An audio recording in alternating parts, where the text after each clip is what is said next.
పెనుగంచి ప్రోలులో తిరుపతమ్మ తల్లి అమ్మవారి రంగుల మహోత్సవం అంగరంగ వైభవంగా జరుగుతుంది.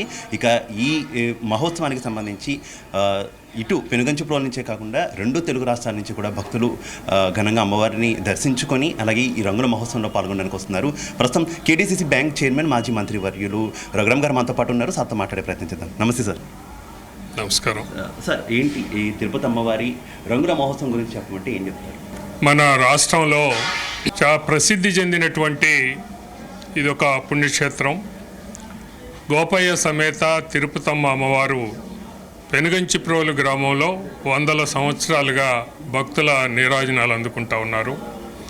ఈ రోజున తిరుపతమ్మ వారి రంగుల మహోత్సవం జరుపుతూ ఉన్నారు. ఈ రంగుల మహోత్సవం యొక్క ప్రాశస్త్యం ఏమంటే ప్రతి 2 సంవత్సరాలకి ఒకసారి ఈ యొక్క అమ్మవారి యొక్క విగ్రహాలకి జగ్గయ్యపేట తీసుకొని వెళ్ళి అక్కడ రంగులు వేసిన తర్వాత మళ్ళీ తీసుకొని రావటం అనేది జరుగుతూ ఉంటుంది.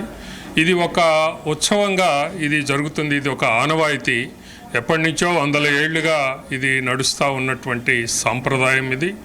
ఈ రకంగా ఈ రోజున ఇక్కడ పెనుగంచిప్రోలు మెయిన్ దేవాలయం నుంచి అక్కడి నుంచి బయలుదేరి అమ్మవారు ఈ రేత్రి ఊరి పొలిమేరలకు చేరుకొని అక్కడ గద్దె మీద విడిది చేసి మళ్ళీ రేపు జగ్గయ్యపేటకి పయనం అవుతుంది.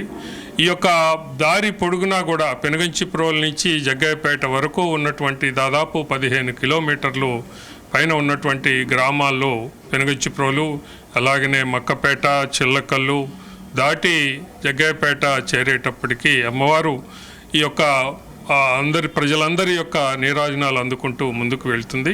ఇది మళ్ళీ 4 రోజుల్లో తిరిగి అమ్మవారు మళ్ళీ తిరిగి తన యొక్క మూలస్థానానికి చేరుకోవటం అనేది జరుగుతుంది. ఇది ఒక గొప్ప ఉత్సవంగా ఈ ప్రాంత ప్రజలందరూ కూడా పాల్గొని చేస్తూ ఉంటారు. ప్రస్తుతం జరుగుతున్నటువంటి ఈ రంగుల మహోత్సవానికి సంబంధించి ఏర్పాట్లు ఎలా ఉన్నాయి, అలాగే భక్తులు ఏ స్థాయిలో పాల్గొనేటటువంటి అవకాశం ఉంది? దీనిలో దాదాపు 1000 మంది పాల్గొంటారు. దీనికి గాను ఇప్పటికే ప్రభుత్వం అటు పోలీస్ కమిషనర్ కానీ అలాగనే కలెక్టర్ గారు కానీ ఇక్కడ ఉన్నటువంటి లోకల్ ఆలయ అధికారులు అందరూ కూడా ఇది ముందుగానే దీని యొక్క పర్యవేక్షణ చేస్తూ ఉన్నారు.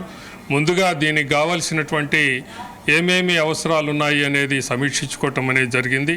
ఆ రకంగా ఆలయ అధికారులని అలాగనే ఇక్కడ ఉన్నటువంటి ఉత్సవ కమిటీ మెంబర్లు వీళ్ళందరినీ కూడా ఆదేశించి ఆ రకంగా తీసుకొని వెళ్తూ ఉన్నారు. ఇప్పటికీ నేను చూశాను, పొద్దున్నే వచ్చి దీనిలో ఉత్సవంలో పాల్గొనడం జరిగింది. అమ్మవారికి నేను కూడా కొబ్బరికాయ కొట్టి నీరాజనాలు అందించడం జరిగింది. ఇది ప్రశాంతంగా జరిగిపోతూ ఉంది. అనేక రకాలుగా కళాకారులందరూ కూడా ఇందులో పాల్గొని గ్రామం మొత్తం కూడా ఈ రోజున మరి రోడ్డు మీదకి వచ్చి అమ్మవారికి భక్తి ప్రపత్తుల్ని వారి కలుగజేస్తూ ఉన్నారు.